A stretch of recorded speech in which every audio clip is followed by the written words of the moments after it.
Hello everyone, welcome to trending economics. इस video में हम समझने वाले हैं उत्पादन के साधनों का वर्गीकरण क्या होता है, कैसे किया जाता है, किस आधार पर किया गया है। Classification of factors of production. जब हम उत्पादन किसी भी चीज़ का करते हैं तो उसमें बहुत सारी चीज़ें सहायक होती हैं, कुछ मुख्य चीज़ें सहायक होती हैं जो उत्पादन करती हैं, उन्हीं को उत्पादन के साधन कहा जाता है। इस पर हम चर्चा कर चुके हैं। हालांकि इस वीडियो में वर्गीकरण पढ़ने वाले थे, लेकिन सबसे पहले समझ लेते हैं उत्पादन के साधन हैं क्या, एक बार और समझ लेते हैं। मीन्स ऑफ प्रोडक्शन, ठीक है, यानी फैक्टर्स ऑफ प्रोडक्शन क्या होते हैं समझिए। उत्पादन के साधनों मतलब मीन्स ऑफ प्रोडक्शन का अभिप्राय, अभिप्राय का मतलब होता है मतलब उन साधनों यानी फैक्टर्स व सेवाओं मतलब सर्विसेज से है जो प्रत्यक्ष या अप्रत्यक्ष रूप में धन मतलब वेल्थ के सृजन का कार्य करते हैं।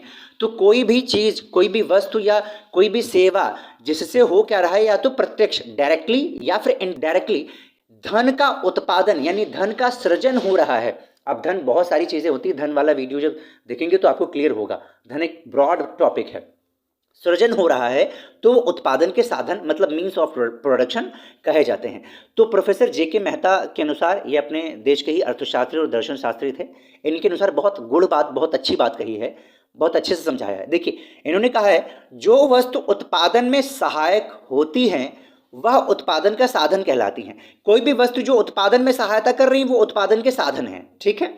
एक वस्तु को उत्पादन का साधन केवल उसके अस्तित्व के आधार पर नहीं कहा जा सकता है, वह उत्पादन का साधन तभी कहलाती है जबकि वह वास्तव में उत्पादन में सहायक होती है। मतलब उसका अस्तित्व है, वो कुछ कर नहीं रहा, उससे कोई उत्पादन नहीं हो रहा, तो उसको हम मीन्स ऑफ प्रोडक्शन नहीं बोलेंगे।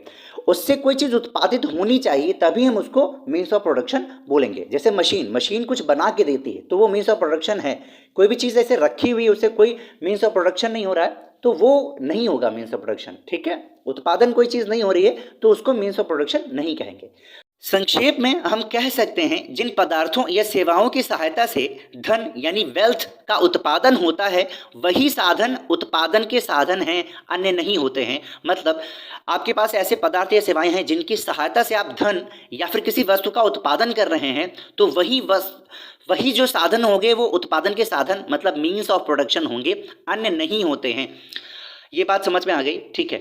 अर्थशास्त्र में उत्पादन के साधनों की वर्गीकरण को 3 भागों में बांटा गया है। तो अर्थशास्त्र में जो मीन्स ऑफ प्रोडक्शन है उनको जो क्लासिफाई किया गया है, 3 भागों में क्लासिफाई किया गया है। सबसे पहला प्रारंभिक वर्गीकरण, इसे इंग्लिश में प्रीलिमिनरी क्लासिफिकेशन कहा जाता है। इसमें जो पहले के अर्थशास्त्री हैं उन्होंने बांटा है कि इनको हम मीन्स ऑफ प्रोडक्शन मानेंगे, ठीक है। दूसरा आया आधुनिक वर्गीकरण, इसे इंग्लिश में मॉडर्न क्लासिफिकेशन कहते हैं। इसमें और भी जो अर्थशास्त्री हैं उन्होंने अपनी बात रखी और बताया, जैसे कि लैंड, लेबर, पूंजी, संगठन, इन सब के बारे में बताया कि ये मीन्स ऑफ प्रोडक्शन है। इसके बारे में हम बता चुके हैं आपको, जब सर्च करेंगे तो हमारी स्मॉल वीडियो आपको मिल जाएगी। अगला है जो लास्ट में है वो है नवीन वर्गीकरण, जिसको हम न्यू क्लासिफिकेशन कहते हैं, और ये बहुत महत्वपूर्ण है। इसमें 2 पार्ट होते हैं, स्पेसिफिक फैक्टर्स और नॉन स्पेसिफिक फैक्टर्स। हम सब पे एक एक करके वीडियो विस्तार से बनाएंगे और विस्तार से हम उस पर देखेंगे। तो आई थिंक ये चीज़ आपको समझ में आई होगी।